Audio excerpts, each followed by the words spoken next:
আসসালামু আলাইকুম ওয়া ওয়াবারাকাতু। আপনাদের সাথে যুক্ত হয়েছি হাফেজ মাওলানা মোহাম্মদ এজাজুল ইসলাম। বিগত ক্লাসগুলোতে আরবি অ্যালফাবেট, নুক্তা এবং র্যান্ডম ভাবে অ্যালফাবেট চেনার পেজটা ছিল, সেটা আমরা কমপ্লিট করেছি। আজকে আমাদের চতুর্থ ক্লাস। আজকে আমরা আরবিতে রূপান্তরিত হরফ এটা নিয়ে ডিসকাস করব।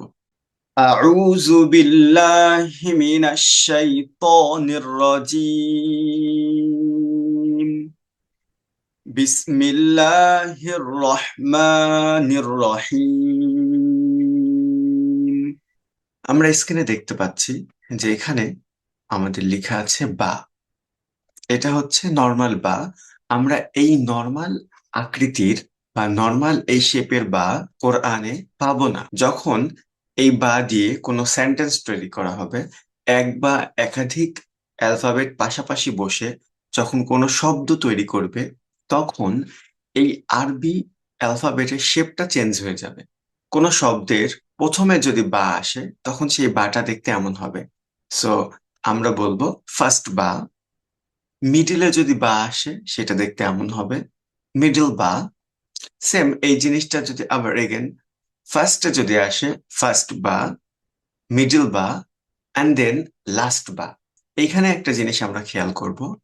আমরা যখন দেখছি যে এটা ফার্স্ট বা, তো আমরা জানি যে আরবি সবসময় রাইট সাইড থেকে শুরু হয়, রাইট সাইড থেকে পড়তে হয়, লিখতে হয়।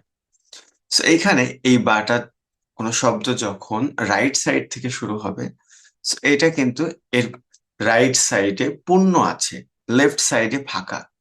মানে লেফট সাইডে অ্যানাদার লেটার যুক্ত হওয়ার সুযোগ আছে। যখন আমরা মিডিলে যাব, এটার দুই পাশেই নতুন লেটার যুক্ত হওয়ার সুযোগ আছে। দেন এগেন ফার্স্ট, মিডিল এবং লাস্ট। লাস্টে কিন্তু এই যে লেফট সাইডে এটা কিন্তু পূর্ণ আছে, আর রাইট সাইডে নতুন লেটার যুক্ত হওয়ার সুযোগ আছে। এই জিনিসটা আমরা ভালোভাবে খেয়াল করব।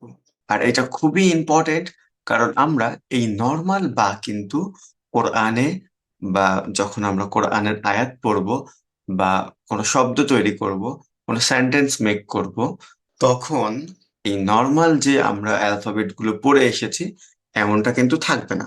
এটা চেঞ্জ হয়ে যাবে। বা, ফার্স্ট বা, মিডল বা, ফার্স্ট বা, মিডল বা, লাস্ট বা।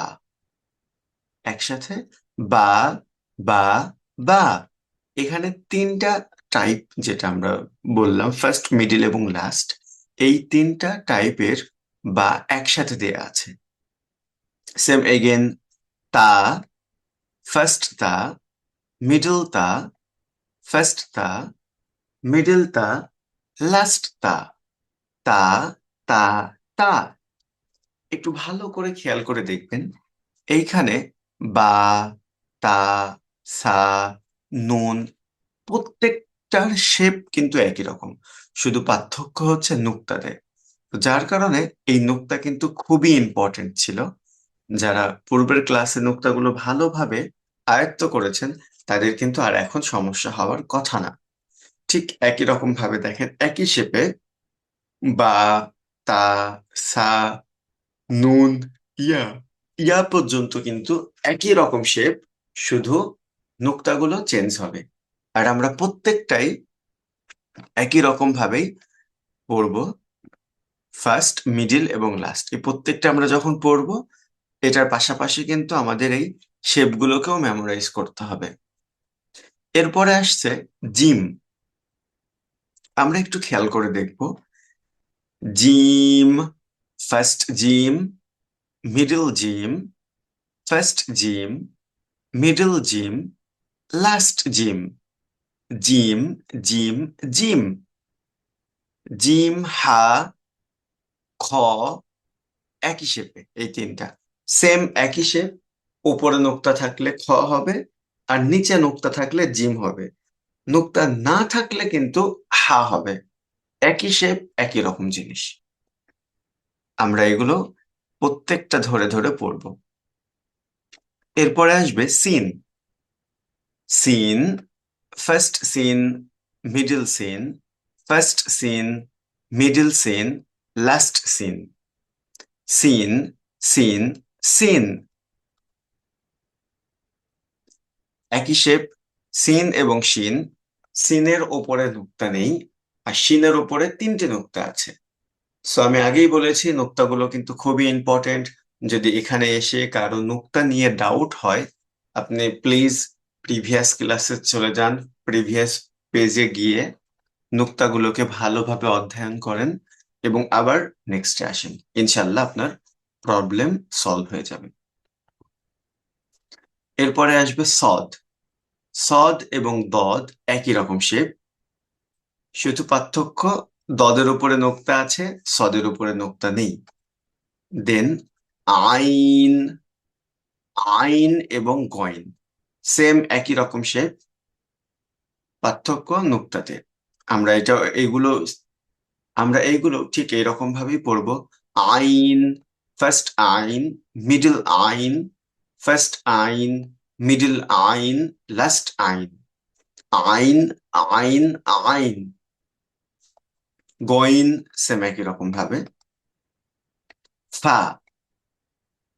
ফা এবং কফ, ফায়ের ওপরে এক নুক্তা, কফের ওপরে দুই নুক্তা। বাকি সবগুলো শেপ সেম একই রকম হবে, শুধু পার্থক্য নুক্তাতে।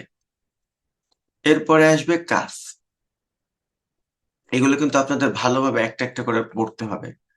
Calf, first calf, middle calf, first calf, middle calf, last calf. Calf, calf, calf. লাম। লাম এবং কাফ কিন্তু দুইটা দুই রকম হবে। কাফ সবসময় কাফের ভাঁজ থাকবে, যদি ভাঁজ নাও থাকে মাথার দিকে থাকবে, নিচের দিকে থাকবে, কোনো না কোনো জায়গায় ভাঁজ থাকবে। আর লামটা বেশিরভাগ সময় লামটা স্ট্রেট থাকবে। লাম, ফার্স্ট লাম, মিডল লাম, ফার্স্ট লাম, মিডল লাম, লাস্ট লাম। লাম, লাম, লাম। ভালোভাবে মেমোরাইজ করবেন। আর এই রূপান্তরিত হরফের মধ্যে মিম এবং হা সব থেকে বেশি কনফিউশন ক্রিয়েট করে। তো এই মিম এবং হায়ের যে শেপ গুলো, এগুলো ভালোভাবে প্র্যাকটিস করতে হবে। মিম, ফার্স্ট মিম, মিডল মিম, ফার্স্ট মিম, মিডল মিম, লাস্ট মিম। মিম, মিম, মিম। হা, ফার্স্ট হা, মিডল হা, ফার্স্ট হা, মিডল হা, লাস্ট হা। হা, হা, হা। এইখানে আমরা একটা করে অ্যালফাবেটের তিনটা রূপান্তরিত রূপ দেখলাম, কিন্তু এই তিনটা ছাড়াও এই যে এখানে যে মিডল আছে বা ফার্স্ট আছে, এইগুলোর আরো ভেরিয়েন্ট হতে পারে। কোনো কোনো লেটারের পাঁচটা, কোনো কোনো লেটারের জন্য সাতটা, এটার অ্যানাদার ভেরিয়েন্টও আছে। তো এগুলো হচ্ছে কমন ভেরিয়েন্ট যেগুলো এখানে তুলে দেওয়া হয়েছে।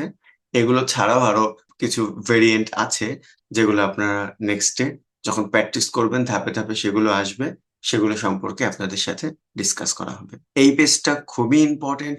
নেক্সট পেজ থেকে নর্মাল ভাবে যে অ্যালফাবেট গুলো আছে সেগুলো আর পাবেন না। এই পেজটা খুবই ইম্পর্টেন্ট, আপনারা ভালোভাবে এই পেজটা অধ্যয়ন করেন। নেক্সটে এই পেজের যে অ্যালফাবেটের রূপান্তরিত রূপ, সেই রূপান্তরিত রূপগুলো নিয়ে ছোট্ট একটা পরীক্ষা হবে। ইনশাল্লাহ দেখা হচ্ছে আমাদের নেক্সট ক্লাসে। ভালো থাকবেন, সুস্থ থাকবেন, মনোযোগ দিয়ে প্র্যাকটিস করবেন। আল্লাহ হাফেজ। আসসালামু আলাইকুম ওয়া রাহমাতুল্লাহি ওয়া বারাকাতুহু।